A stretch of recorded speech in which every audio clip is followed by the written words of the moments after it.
Hello guys, ನಮಸ್ಕಾರ ಎಲ್ಲರಿಗೂ. Welcome to day 28 of my logging series. ನಮ್ಮ ನಾಳೆಯಿಂದ ಇಂಟರ್ನಲ್ ಸ್ಟಾರ್ಟ್. ಸೊ ಅದಕ್ಕೆ ಅಸೈನ್ಮೆಂಟ್ ಸಬ್ಮಿಷನಿಗೆ ಅಂಥೇಳಿ ಕಾಲೇಜ್ ಕಡೆ ಹೊಂಟ್ವಿ ಮಧ್ಯಾಹ್ನ ಬಿಸಿಲೊಳಗೆ. ಆಮೇಲೆ ಅಸೈನ್ಮೆಂಟ್ ಸಬ್ಮಿಟ್ ಮಾಡಿದ್ವಿ, ಮಾಡಕ್ಕೆ ಹೊಂಟಿದ್ವಪ್ಪ. ಫಸ್ಟ್ ಫ್ಲೋರು, ಸೆಕೆಂಡ್ ಫ್ಲೋರು, ಇಷ್ಟು ತಿಂಗಳಾದ ಕಾಲೇಜಿಗೆ ಸ್ಟಾರ್ಟಾಗಿ ಯಾವ ಫ್ಲೋರ್ ಅಂತ ಗೊತ್ತಿಲ್ಲ ನಮಗೆ, ಯಾವ ಸರ್ ಕ್ಯಾಬಿನ್ಗಳ್ದು. ಅದಕ್ಕೆ ಫಸ್ಟ್ ಫ್ಲೋರ್ ಹೋಗಿ ಮತ್ತು ಆಮೇಲೆ ಸೆಕೆಂಡ್ ಫ್ಲೋರಿಗೆ ಹೋದ್ವಿ.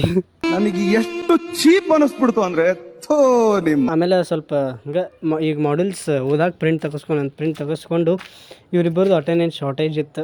ಸೊ ಅದಕ್ಕೆ ಸರ್ ಕಡೆ ಹೊಂಟಿದ್ರೆ ಏನು ಕೆಲಸ ಇದ್ರಕ್ಕಿಲ್ಲ, ಅದಕ್ಕೆ ಮತ್ತು ಪಿ ಜಿ ಕಡೆ ಹೊಂಟಿ. ನೋಡ್ರಿ ಈಗ ಯಪ್ಪ ದೇವ ಬಿಸಿ ಬಂತು ನೋಡಿ ಗಾಯ್ಸ್, ನಾಳೆ ಎಕ್ಸಾಮ್ ಹಿಡ್ಕೊಂಡು ಇಲ್ಲಿ ತಿರ್ತಿದ್ವಿ.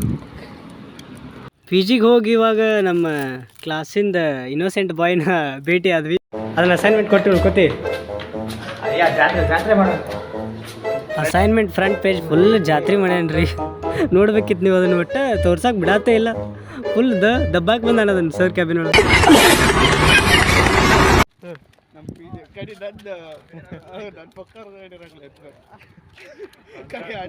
ನೀವೇನೋ ಹೇಳತ್ತಿದ್ದಪ್ಪ, ಅವ್ರು ಕುಂದಾಪುರ ಭಾಷೆ ಒಳಗೆ ನಂಗಂತೂ ಒಂದಿಟ್ಟು ಅರ್ಥ ಆಗಲಿಲ್ಲ. ಆಮೇಲೆ ಊಟಕ್ಕೆ ಹೊಂಟಿದ್ವಿ ಎಲ್ಲರೂ. ಇನ್ನೂ ಹೊಟ್ಟಸ್ತಿಲ್ಲ ಅಂಥೇಳಿ ಬಾದಾಮ್ ಮಿಲ್ಕ್ ಕುಡ್ಕೊಂಡು ಊಟ ಪಾರ್ಸೆಲ್ ತೊಗೊಂಡು ಹೊಂಟಿ. Assignment submission done. ಇಂಥ ಬಿಸ್ಲಾಗ ಊಟ ಅಲ್ಲೇನು ಮಾಡೋದು ಅಂಥೇಳಿ ಪಾರ್ಸೆಲ್ ತಂದೀನಿ ಪಿ ಜಿಗೆ. ಊಟ ಪಿ ಜಿ ಒಳಗೆ ಮಾಡಿ ಓದ್ಕೊತ ಕೊಡ್ಬೇಕು. ನಾಳೆ ಇಂಟರ್ನಲ್ ಸ್ಟಾರ್ಟ್.